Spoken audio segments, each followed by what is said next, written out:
ආයුබෝවන් කියලා පිළිගන්නවා අදත් ඔයගොල්ලෝ මගේ YouTube channel එකට.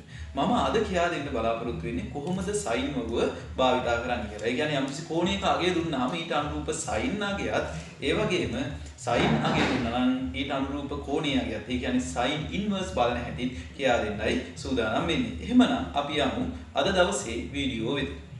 හොඳයි අපි මුලින්ම බලමු sin වගුවේ තීරු හඳුනා ගන්න.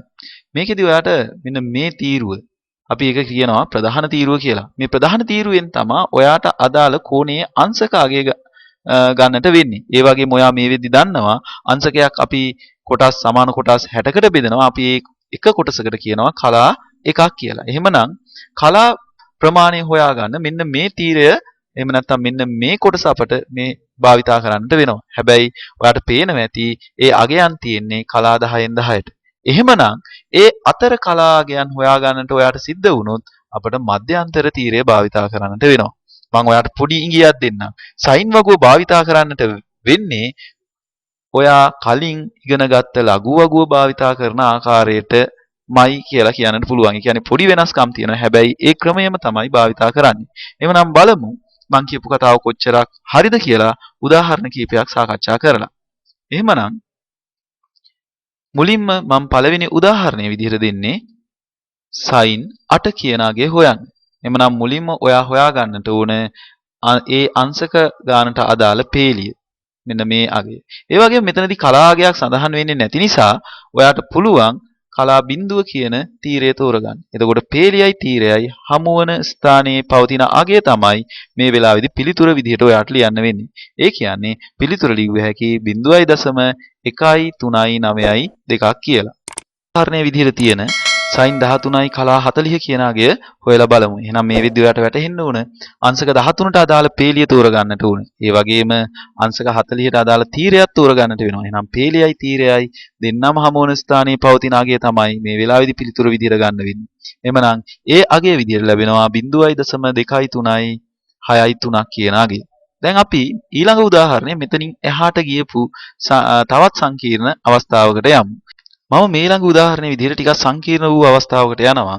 ඒ කියන්නේ sin අංශක 13යි කලා 46. ඒ කියන්නේ ඔයාට 10 ගුණාකාරයක් නොවන අවස්ථාවක කලා අගය කොහොමද හොයන්නේ කියලායි මේ උදාහරණයේදී අවධානය යොමු කරන්නට ලැහැත්ති.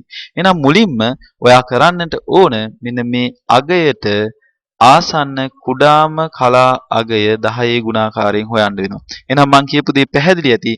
මුලින්ම ඔයා කරන්නට ඕන අංශක 10යි කලා 46 එකපාරට හොයන්නට බැරි හින්දා කුඩා පැත්තෙන් තියෙන 10 ගුණාකාරය. කියන්නේ අංශක 13යි කලා 40ට අදාළ අගය මුලින්ම සටහන් කරගන්නට ඕනේ. ඔයාලට පේනවා මේ වෙලාවේදී ඒ අගය ලැබෙන්නේ 0.23යි 6.3ක් කියලා. එහෙනම් අපි ආව සටහන් කරගමු. හැබැයි තාම මතක තියෙන්නට ඕන ඔයා හෙව්වේ අංශක 13යි කලා 40 කියන අගය. තව මදි කලා 6ක්. එහෙමනම් 13 පේලියට අදාළවම මධ්‍ය අන්තර තීරය මේ වෙලාවේදී ඔයාලට භාවිතා කරන්නට වෙනවා. ඒ කියන්නේ කලා 6ක් මදි.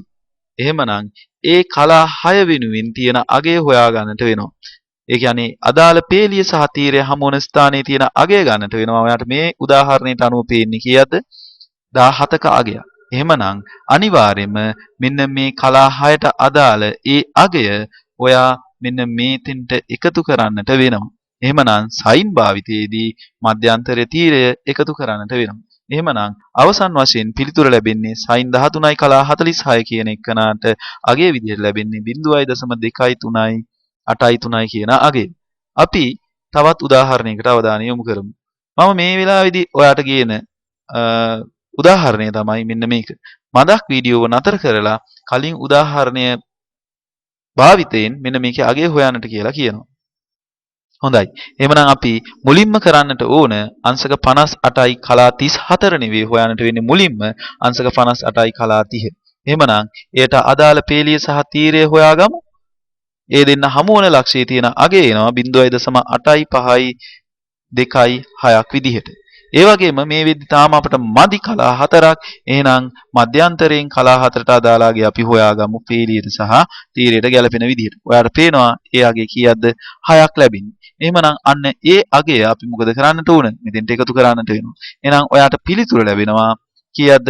0.855යි 3යි 2ක් විදිහට. ඔන්න ඔය විදිහට අපිට sin වගුව භාවිතා කරන්නට පුළුවන්කම ලැබෙනවා. මීළඟට මම කතා කරන්නට බලාපොරොත්තු වෙන්නේ ඔයාට සයින් අනුපාතය ලැබිලා තියෙනවා. හැබැයි ඔයාට හොයන්නට වෙන්නේ ඊට අනුරූප කෝණයේ අගය අංශක සහ කලාවලින්. මෙන්න මේ අවස්ථාවේදී අපි භාවිතා කරන්නේ sin inverse. හරියට ඒක ඇන්ටිලොග් හොයනවට බොහෝ දුරට සමානයි. ඒ කියන්නේ ඒ ක්‍රමයම තමයි භාවිතා කරන්නට ඕනේ. මම මුලින්ම සරල උදාහරණයක් ගන්නම්. sin inverse 0.1822 කියන අගය. මුලින්ම අපි බලන්න ඕන මෙය වගුව මත තියනවාද? මම මුලින්ම ගත්තේ වගුව මත තියෙන අගයක්. ඔබට පේනවා මෙන්න මේ ස්ථානයේ තමා ඒක තියෙන්නේ. එහෙනම් මේ වෙද්දි පැහැදිලි මේ අගයට අදාළ පේලියෙන් අංශක ගාන ලැබෙනවා. එහෙනම් අංශක කීයක්ද ලැබෙන්නේ? අංශක 10ක්. ඒ වගේම මේ අවස්ථාවට අදාළ අංශක 10ක් ලැබෙනවා. මේ අවස්ථාවට අදාළ තීරයෙන් අදාළ කලා ප්‍රමාණය ලැබෙනවා. එහෙනම් කීයක් දෙන්නේ? කලා 30ක්. එහෙමනම් ඒක බොහොම පැහැදිලි වගුව තුල තියෙන අගයක් නම් අදාළ පේලියෙන් අංශක ගානත් අදාළ තීරයෙන් කලා ගානත් ඔයාට හොයා ගන්නට පුළුවන්. අපි එහෙනම් ඊළඟ උදාහරණය බලමු. ඊළඟ උදාහරණය විදිහට මම දෙන්නේ sin inverse 0.1828 කියන අගය. මේ මොහොතේදී නම් මම හිතන්නේ ඒ අගය අපේ වගුව මත නැහැ. එහෙනම් ඊට ආසන්න අගය අපි හොයා ගන්නට වෙනවා. ආසන්න අගය තියෙනවා මෙන්න මෙතන. මම ඒක මෙතන වෙනම ලියලා තියෙනවා. එහෙනම් මේ අගයට අදාළ අංශක ගානත් ඒ වගේම කලා ගානත් අපි මුලින්ම සටහන් කරගමු. එහෙනම් කලා කීයක් විදිහට ලැබෙනවද? 30ක්. හැබැයි මං හොයන්න යන ගානට වඩා මේ අගය කීයකින් අඩුයිද?